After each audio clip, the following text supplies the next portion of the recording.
साल 1483 मध्य एशिया की फरगना घाटी में एक बच्चे का जन्म हुआ। किसी ने नहीं सोचा था कि यही बालक आगे चलकर भारतीय इतिहास की दिशा बदल देगा। उसका नाम था ज़हीर उद्दीन मोहम्मद बाबर। वह अपने पिता की ओर से महान विजेता तैमूर और माता की ओर से चंगेज खान की वंशावली से जुड़ा था। बाबर का जन्म 14 फरवरी 1483 को अंदीजान फरगना में हुआ था। बबूर का जीवन किसी राजकुमार की आरामदायक कहानी नहीं, बल्कि संघर्ष, हार, निर्वासन और असाधारण वापसी की कहानी है।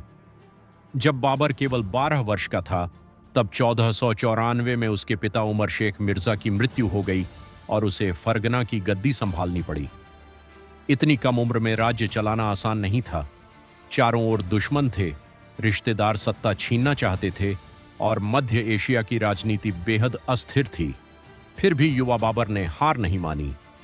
बाबर का सबसे बड़ा सपना था समरकंद पर अधिकार करना। समरकंद केवल एक शहर नहीं था, बल्कि तैमूरी गौरव का प्रतीक था। मात्र 15 वर्ष की आयु में बाबर ने पहली बार समरकंद जीत लिया, लेकिन उसकी यह सफलता अधिक समय तक नहीं टिक सकी। जल्द ही उसे समरकंद भी खोना पड़ा और फरगना भी। कुछ समय ऐसा आया जब बाबर के पास न राज्य था, न सेना और न ही कोई स्थायी ठिकाना। वह एक भटकता हुआ राजकुमार बन चुका था, लेकिन यही कठिनाइयां बाबर को एक महान सेनानायक बना रही थीं। वर्षों तक संघर्ष करने के बाद उसने 1504 में काबुल पर कब्जा कर लिया। काबुल उसके जीवन का नया आधार बना। यहीं से उसने अपनी शक्ति को पुनर्गठित किया, नई सेना तैयार की और भविष्य की योजनाएं बनानी शुरू की। मध्य एशिया में उज़्बेक शक्ति लगातार बढ़ रही थी। समरकंद को स्थायी रूप से वापस पाना अब लगभग असंभव लग रहा था। ऐसे में बाबर की नजर दक्षिण पूर्व की ओर गई, उस भूमि की ओर जिसे भारत कहा जाता था। उस समय भारत दुनिया के सबसे समृद्ध क्षेत्रों में गिना जाता था। दिल्ली सल्तनत आंतरिक संघर्षों से जूझ रही थी और कई सरदार सुल्तान इब्राहिम लोदी से असंतुष्ट थे। यही परिस्थिति बाबर के लिए अवसर बन गई। 1519 से 1525 के बीच बाबर ने भारत की ओर कई अभियान चलाए। उसने पंजाब के क्षेत्रों पर धीरे धीरे नियंत्रण स्थापित किया। अंततः नवंबर 1525 में बाबर ने भारत विजय के अपने सबसे महत्वपूर्ण अभियान की शुरुआत की। वह सिंधु नदी पार करके अपनी सेना के साथ भारत में प्रवेश कर गया। उसके सामने था दिल्ली का शक्तिशाली सुल्तान इब्राहिम लोदी, जिसके पास विशाल सेना और सैकड़ों युद्ध हाथी थे। 21 अप्रैल 1526 यह वह दिन था जिसने भारतीय इतिहास को हमेशा के लिए बदल दिया। हरियाणा के पानीपत के मैदान में बाबर और इब्राहिम लोदी की सेनाएं आमने सामने थीं। बाबर की सेना संख्या में बहुत कम थी, लेकिन उसके पास आधुनिक तोपखाना, बारूद आधारित हथियार और नवीन युद्ध रणनीतियां थीं। दूसरी ओर इब्राहिम लोदी के पास विशाल सेना और लगभग 1000 युद्ध हाथी थे। युद्ध शुरू हुआ। बाबर ने तुल्लुगमा और अरबा नामक रणनीतियों का उपयोग किया। उसकी तोपों की गर्जना ने युद्ध हाथियों को भयभीत कर दिया। हाथियों में भगदड़ मच गई और लोदी की सेना अव्यवस्थित हो गई। कई घंटों के भीषण संघर्ष के बाद इब्राहिम लोदी युद्ध भूमि में मारा गया। पानीपत का प्रथम युद्ध बाबर की निर्णायक विजय के साथ समाप्त हुआ। इसी विजय ने भारत में मुगल साम्राज्य की नींव रखी, लेकिन दिल्ली और आगरा पर अधिकार कर लेना ही पर्याप्त नहीं था।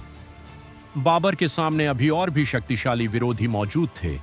उनमें सबसे प्रमुख थे मेवाड़ के शासक राणा सांगा।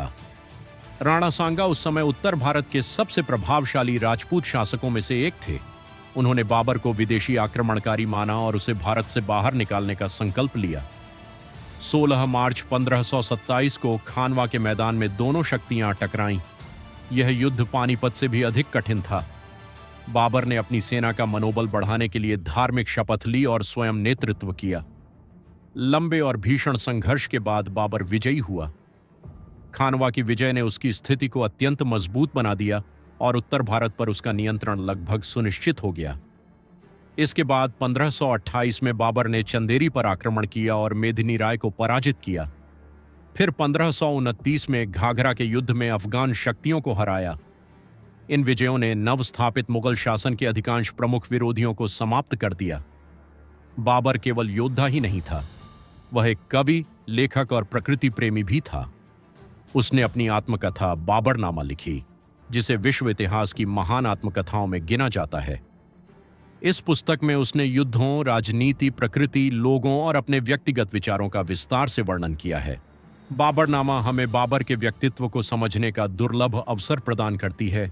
बाबरनामा हालांकि बाबर का शासनकाल बहुत लंबा नहीं रहा, केवल 4 वर्षों तक भारत पर शासन करने के बाद वह बीमार पड़ गया। 26 दिसंबर 1530 को आगरा में उसकी मृत्यु हो गई। बाद में उसकी इच्छा के अनुसार उसके अवशेष काबुल ले जाए गए और वहीं दफनाए गए। जब बाबर की मृत्यु हुई तब शायद किसी ने कल्पना नहीं की थी कि उसके द्वारा स्थापित साम्राज्य अगले 200 वर्षों से अधिक समय तक भारतीय उपमहाद्वीप की सबसे शक्तिशाली सत्ता बनेगा। उसके पुत्र हुमायूं और फिर उसके पोते अकबर ने उस नींव को एक विशाल साम्राज्य में बदल दिया। एक 12 वर्ष के बालक से लेकर भारत में एक नए साम्राज्य के संस्थापक बनने तक का सफर आसान नहीं था। हार, संघर्ष, निर्वासन, महत्वाकांक्षा और असाधारण सैन्य प्रतिभा ने बाबर को इतिहास के सबसे प्रभावशाली शासकों में शामिल कर दिया और इसी कारण 500 वर्षों बाद भी बाबर का नाम इतिहास के पन्नों में उतनी ही मजबूती से दर्ज है जितना पानीपत के मैदान में उसकी विजय का दिन।